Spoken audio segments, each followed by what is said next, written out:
मेरे प्यारे बच्चों, अभी हम आप लोगों को लेंस से संबंधित, देखिए परीक्षा के दृष्टि से बहुत इंपॉर्टेंट है ये। क्योंकि परीक्षा के दृष्टि से इसलिए इंपॉर्टेंट है क्योंकि दो टाइप के प्रतिबिंब की स्थितियां पूछता है। पहली स्थिति तो एक दर्पण में होता है जो कि अवतल दर्पण में बनता है, और दूसरी स्थिति आपको उत्तल लेंस में होता है। यानी दोनों एक दूसरे के, जो अवतल दर्पण में जिस प्रकार की स्थिति होती है उसी प्रकार की स्थिति आपका उत्तल लेंस में होता है। फर्क क्या है, तो आज हम आप लोगों को लेकर के चलते हैं अपने एक टॉपिक पर। जो हमारा टॉपिक है उत्तल लेंस में बनने वाले प्रतिबिंब की स्थिति क्या होती है। जो उत्तल लेंस में बनने वाले प्रतिबिंब है उसकी स्थिति क्या होगी। तो चलिए हम टॉपिक पे आते हैं। हमारा टॉपिक यही है, उत्तल लेंस में बने प्रतिबिंब की स्थिति क्या हो सकती है। तो सबसे पहले हमने शॉर्टकट में इसको समझाने का प्रयास किया है आपको कि देखियो, आप लोग ये ध्यान देंगे सबसे पहले कि ये हमारा एक लेंस है, ये एक उत्तल लेंस है, और उत्तल लेंस में हमने शॉर्टकट में पहले समझाने का प्रयास किया। उसके बाद सभी को डिटेल्स में हमने यहाँ पर चित्रित करके और आपको दिखलाया है कि इस प्रकार से वस्तु यहाँ पर रहेगी तो प्रतिबिंब यहाँ पर बनेगा। तो इस चीज को ध्यान दीजिएगा। हमने नंबरिंग कर दिया 1 2 3 4 5 6 7, ये सभी वस्तुओं की स्थिति है। इसके बाद वस्तुओं का प्रतिबिंब आपको ऐसे बनेगा 1 2 3 4 5 और ये 6। इस तरह से हमने आपको वस्तुओं की स्थिति और प्रतिबिंब को दर्शाया है। तो पहला क्या है, नंबर 1, जब वस्तु अनंत पे हो तो वस्तु यदि अनंत पे होगी तो इसका प्रतिबिंब कहां बनेगा, यहां पर नंबर 1 देख सकते हैं। वस्तु यदि अनंत पे है तो इसका प्रतिबिंब F2 पर बनेगा F2 पर और वस्तु से छोटा होगा। दूसरा, यदि वस्तु अनंत और 2F1 के बीच स्थित हो तो इसका प्रतिबिंब बनेगा F2 और 2F2 के बीच में, F2 और 2F2 के बीच में बनेगा, और वस्तु से क्या होगा, छोटा, वस्तु से छोटा होगा। उसके आगे जैसे ही चलते हैं 2F1 पे, देखो 3 नंबर लिखा हुआ है और इधर भी 3 नंबर मैच कर लेना है, इसमें ज्यादा आपको परेशानी नहीं होगी। यानी कि यदि 2F1 पे वस्तु रहेगी तो इसका प्रतिबिंब बनेगा 2F2 पर, और जितना बड़ा वस्तु होगा उतना ही बड़ा प्रतिबिंब, जितना बड़ा वस्तु उतना बड़ा प्रतिबिंब होगा। ठीक है, यहां पर आपको लिख दिया गया है वस्तु से छोटा बराबर वस्तु से बड़ा, और इधर जितना भी प्रतिबिंब बनेगा सभी वास्तविक और उल्टा बनेगा।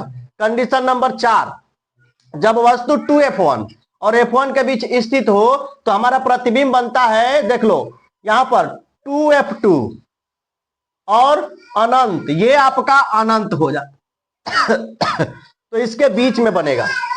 ठीक है, और यदि वस्तु, अगला कंडीशन में आते हैं 5 नंबर। तो 5 नंबर हमने बोला कि F1 है और इस पे वस्तु स्थित है, यानी F1 पे मुख्य फोकस पर वस्तु स्थित है, तो इसका प्रतिबिंब 5 नंबर अनंत पे बनेगा। कहां बनेगा, अनंत पे वस्तु का प्रतिबिंब बनेगा, और वस्तु से बड़ा होगा प्रतिबिंब, दोनों कंडीशन में बड़ा 2F1 और F1 के बीच में रहेगा तो भी बड़ा, और F1 पर रहेगा तो भी इसका प्रतिबिंब बड़ा होगा, और इस साइड में जितना भी प्रतिबिंब बनेगा सभी वास्तविक और उल्टा होगा। अब कंडीशन नंबर 6, तो देखो कंडीशन नंबर 6 है, यानी कि ये आपका केंद्र और F1 यानी कि ध्रुव और F1 दोनों के बीच में वस्तु स्थित है, तो इसका प्रतिबिंब इसी साइड में बनेगा। यह काल्पनिक और आभासी होगा, और वस्तु से बड़ा होगा, वस्तु से बड़ा होगा। तो इस प्रकार से आप इसमें समझ लिए कि ये आपके प्रतिबिंब की स्थिति होगी। अब इसको डिटेल्स में हमने दिखलाया कि देखिए, जब वस्तु अनंत पर स्थित हो तो इस स्थिति में यहां पर ये आपका लेंस है, ये वस्तु अनंत पर हमने दिया तो अनंत से आने वाली किरणों का आरेख स्पष्ट नहीं हो पाता है, और ये आपकी किरण यहां से टकराएगी तो देखिए लेंस से होकर जब गुजरती है तो F2 पे आकर मिल रही है, यानी कि वस्तु का प्रतिबिंब F2 पर बन रहा है। प्रतिबिंब F2 पर बनता है, वास्तविक और उल्टा होता है, वस्तु से छोटा होता है। कंडीशन नंबर 2, जब वस्तु अनंत और 2F1 के बीच स्थित हो तो इस स्थिति में वस्तु का प्रतिबिंब आपका कहां बनेगा, F2 और 2F2 के बीच में बनेगा, और यह भी वस्तु से छोटा ही होगा। यानी कि जब वस्तु 2F1 के बीच स्थित हो और अनंत के बीच स्थित हो तो इस स्थिति में वस्तु का प्रतिबिंब वास्तविक और उल्टा तथा वस्तु से छोटा होगा, और प्रतिबिंब F2 और F2 के बीच में होगा। उसके बाद जब वस्तु 2F1 पर स्थित हो, देखो कंडीशन नंबर 3 पे आ गए, वस्तु 2F1 पर स्थित है, तो इस स्थिति में प्रतिबिंब कहां बनेगा? तो प्रतिबिंब बनाने की जो प्रक्रिया है, देखो ध्यान से, ये आपका इससे होकर के गुजरा, तो यहां पे दोनों आकर के किरणें जो है मिल रही है, F2 से गुजर के आपकी यहां आई और ये आपका केंद्र से होकर के यहां आई, दोनों मिल रही है 2F2 पर, 2F2 पर। और वस्तु जितनी बड़ी है प्रतिबिंब भी उतना ही बड़ा है, वास्तविक और उल्टा है। यानी इस स्थिति में वस्तु का प्रतिबिंब वास्तविक और उल्टा तथा वस्तु के बराबर होगा। दूसरी बात कि प्रतिबिंब 2F2 पर बनेगा। इसके बाद कंडीशन नंबर 4 पे आते हैं।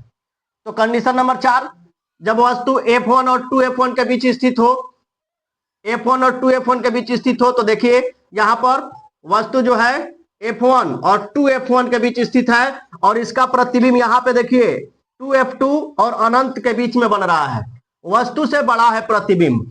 इस स्थिति में वस्तु का प्रतिबिंब वास्तविक तथा उल्टा वस्तु से बड़ा होगा। कंडीशन नंबर 5, ध्यान दीजिए, जब वस्तु F1 पर स्थित हो तो वस्तु का प्रतिबिंब कहां बनेगा? वस्तु का प्रतिबिंब बाबू अनंत पे बनेगा, अनंत पे बनेगा। इसका आरेख हम नहीं कर सकते हैं, ये अनंत पर वस्तु का प्रतिबिंब बनेगा।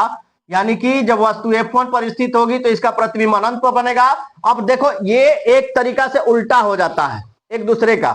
यहां पर देखो F1 पर स्थित है, प्रतिबिंब अनंत पे, अनंत पे स्थित है, प्रतिबिंब F1 पे।